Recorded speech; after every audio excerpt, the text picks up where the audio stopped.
Let's try a full hand treatment. Now, in this treatment, you can use all of the balls, but you can stick to just using the soft balls if you want.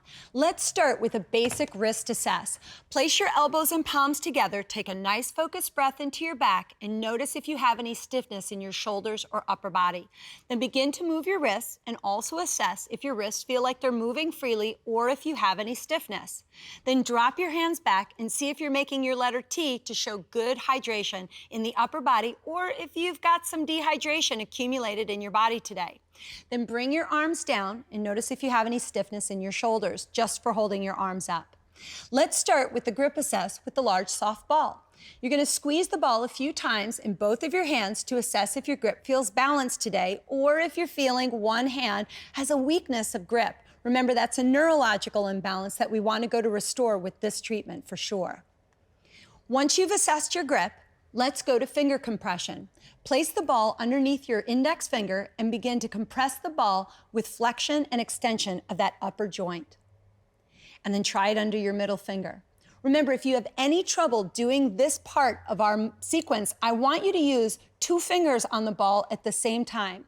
You could even put 3 fingers on the ball to create finger compression as you go through each finger. Then try your thumb.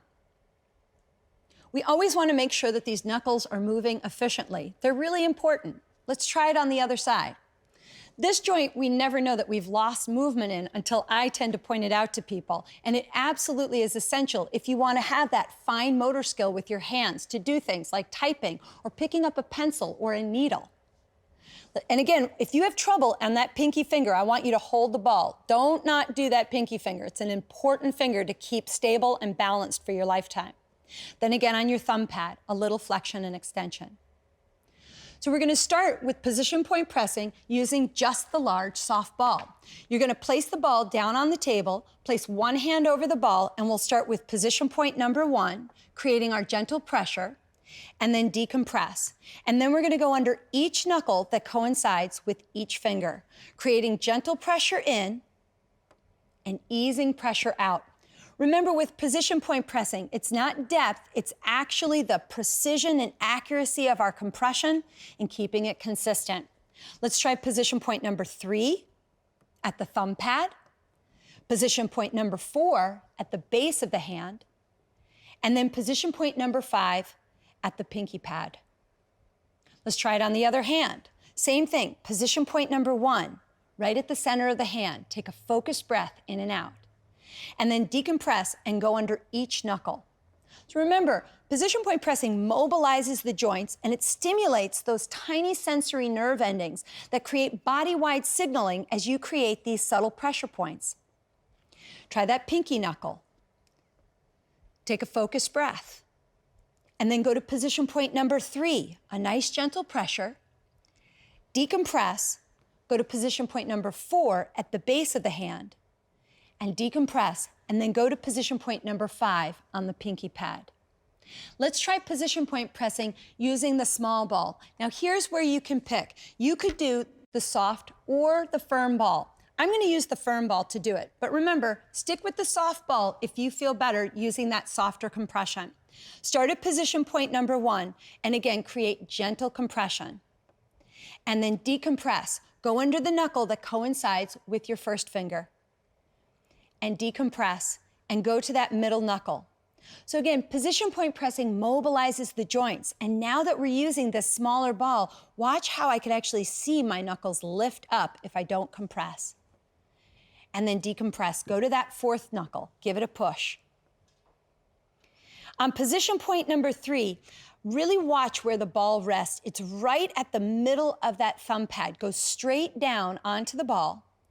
Decompress. Go to the base of the hand. Give that a nice gentle compression.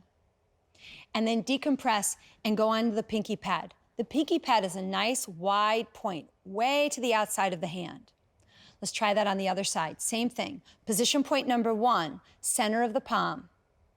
And then decompress. Let's go under each knuckle that coincides with each finger on the position point number 2s. So as we use this smaller ball, it even creates a more accurate compression force.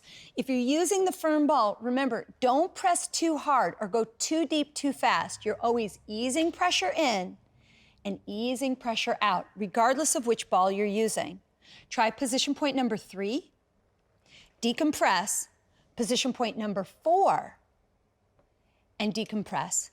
And then position point number 5. Take a focused breath and let it go. So now let's work with glide, shear, and rinse. And again, you can pick if you'll use the large soft or the large firm ball. I'm gonna go with the large firm ball on this one as well. I want you to place the ball down on the table, put the middle finger on the table, and you're gonna begin gliding between position point 3, 4, and 5. Now remember, if you're using the large firm ball, you're not trying to press harder. This ball does not compress, so you're actually getting more accurate in the surface area that you're compressing. You don't want to go too deep too fast, so remember, no pain with glide, shear, or rinse. Let's try it on the other side, same thing.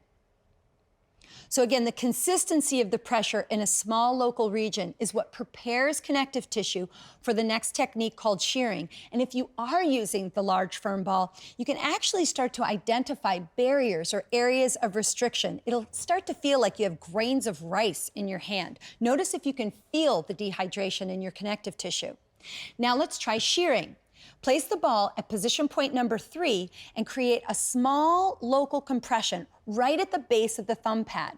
If you're using that large firm ball, again, I want you to keep the pressure consistent, but don't press too hard or inflict pain. You can also try an indirect shear by sustaining the compression on the ball and just wiggling the finger around. If you feel any nervy or tingly sensations, remember, you're pressing too deep, too fast. Just decompress, find another spot, and try again.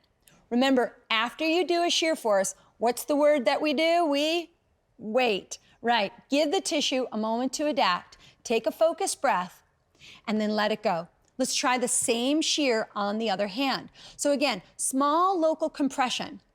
This is what we think about when we talk about connective tissue. It's kind of like a dried out sponge. So as you're stimulating the cells, you're working the fluid back to these cells so that they can bring fluid back into the tissue.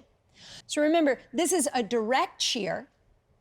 Or if I want, I can sustain my pressure and do an indirect shear.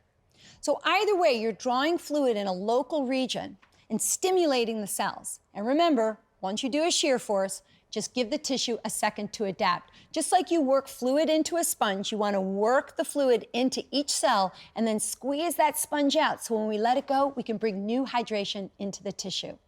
Take a nice focused breath, and now let's do rinsing in the forearm. Here you can pick again to use the firm ball or the large soft ball. You're going to bring the ball from your fingertip all the way up to your elbow. Remember, don't go too deep too fast. I don't want you to inflict any pain as you do the rinsing. And if you're using the large firm ball, it's going to create a more accurate surface area, and it will go a little deeper naturally. So take your time as you do your rinsing. Let's try it on the other side. Same thing. So remember, it's consistent pressure in one direction. And the more consistent the pressure, the bigger the change throughout your entire body. Don't go too fast and don't press too deep. Take a nice focused breath and then let that go. So now let's try knuckle decompress. Now with the knuckle decompress, again, you can use the small soft or the small firm ball. I'm going to use the small firm ball for knuckle decompress, but remember, you use the ball that feels right to you.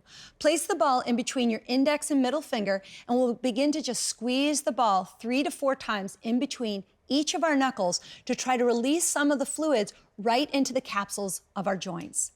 Let's try it between the middle finger and the ring finger. Same thing, keep the ball in place. Remember, if you have a hard time keeping the ball in between your fingers, just hold the ball with your finger. Let's try it between the ring finger and the pinky finger. Same thing, curling the fingers under and creating that nice squeezing motion. Remember to look at the back of your hands and see if you're actually creating that separation between the joints. That is the key to knuckle decompression. When you get to your thumb, remember you're going to go over that flap of skin, try to fold your finger back and give it a squeeze. If you have trouble holding the ball in place, remember you can always use your other hand to create the pressure and create that gentle squeezing this way. Take a nice focused breath, and let's try it on the other side. Same thing. Place the ball between your first finger and your middle finger and give it a squeeze. I'm pretty demanding to my hands because I play a lot of sports and I've broken fingers many times, and this has really helped to keep all of my joints functioning very well. So go to the middle finger and the ring finger. For years, I had a hard time even moving my first finger, and now I can move it fully because of the hand treatment. So I know for my own body how helpful this can be to restore the movement of our hands. Try it between the ring finger and the pinky finger. Same thing, give it a nice squeeze. So again, we're looking for these nice separations between the joints so that we can rinse the fluid throughout it. Let's try it between the first finger and the thumb. Fold the joint over and give it a good squeeze. Remember, if you have a hard time keeping the ball in place, just use your other hand to support the ball as you create that compression to decompress the joints. Take a nice focused breath, and now let's go with finger rinsing. Remember, finger rinsing will only use the soft ball. Place one hand down onto the table and begin to rinse over the fingers. Take nice focused breaths, and again, it doesn't matter which finger you start on, but make sure that you go over each one. And don't forget your thumbs. I think the thumbs are so overused, and really we need the thumbs. It's really what keeps our grip so strong. Try the other side. So if our thumb starts to break down, we could have trouble doing anything, opening a jar, holding grocery bags, or playing any sport for sure. So keep those thumbs nice and hydrated. Take a nice focused breath. Now, in the last technique with friction, you can pick. You can use the large firm ball or the large soft ball. I'm going to use both. I'm going to place them both down onto the table, and I'm going to use them both at the same time. So I'm going to use the soft ball under one and the firm under the other. And then I'm going to switch them. I'm going to try it again. So whichever feels good to you, remember you could do this on the table, or if you wanted to, you could just place one of the balls in between your hands and create that nice friction. Take a nice focused breath and let it go. Let's reassess with the grip. Squeeze the ball a few times in one hand. Notice if your grip is much stronger now. We've done a lot doing this entire hand treatment, so you might find that your hands are incredibly more stable and strong now than they were when you first started. It's amazing how much change you can get in your hands in just a quick second. Let's try the wrist assess. Bring your elbows and palms together. Again, take a nice focused breath. And notice your upper back and shoulders. Notice if your upper body feels really free from any stuck stress.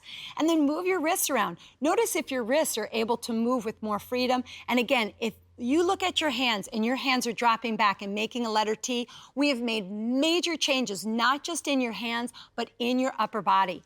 Bring your arms down again and notice if your shoulders feel completely free of stuck stress. Take a focused breath. I want you to do this treatment at least 2 to 3 times a week.